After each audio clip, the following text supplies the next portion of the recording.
Bonsoir à toutes et à tous. Je tiens d'abord à remercier les éditions L'Harmattan et les membres du jury de me donner l'opportunité de présenter mon travail de master qui porte sur les organisations culturelles face au paradoxe de la transition numérique et de la transition écologique.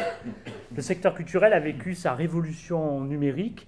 Les modes de consommation et de production culturelle ont été profondément bouleversés et nous observons un foisonnement de travaux portant sur ces enjeux. Néanmoins, la question de l'empreinte environnementale de la transition numérique semble être ignorée par la littérature.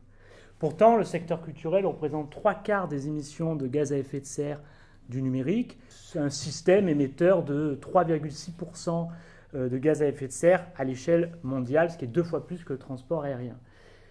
Et pourtant, aujourd'hui, la transition numérique et la transition écologique apparaissent comme 2 injonctions majeures pour nos sociétés contemporaines. Et donc, les organisations culturelles sont prises dans des logiques paradoxales. Ce travail de master, il vise à identifier les tensions organisationnelles liées donc à la simultanéité de la transition numérique et de la transition écologique. Pour cela, j'ai réalisé une étude de cas avec 15 entretiens et des observations sur une organisation culturelle des arts numériques qui développe la création numérique et amorce sa transition écologique. Je mobilise l'approche par les paradoxes, qui définit un paradoxe comme étant la coexistence de 2 éléments contradictoires et interdépendants qui persistent dans le temps. Il s'agit ici des 2 processus transitionnels, écologiques et numériques. Je mobilise également la typologie des paradoxes organisationnels que propose cette approche.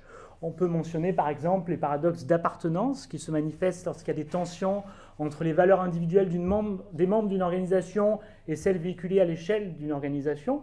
Et là, par exemple, c'est des conflits de valeurs dans l'usage de technologies numériques trop carbonées, par exemple.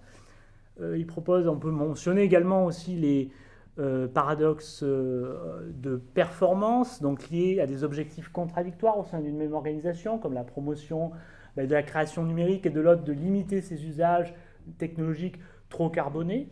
On peut mentionner également des paradoxes organisationnels avec des modes d'organisation concurrents comme des modes d'organisation rigides, de contrôle, d'anticipation propres à la transition écologique, aux pratiques éco-responsables, qui peuvent entrer en contradiction avec des modes d'organisation plus rigides, plus flexibles, et que nécessite pour l'organisation d'un événement culturel, par exemple. Donc finalement, ce travail de master, il constitue une première phase indispensable d'identification des tensions organisationnelles avant de pouvoir les gérer afin d'emprunter des trajectoires plus soutenables. Je vous remercie pour votre écoute.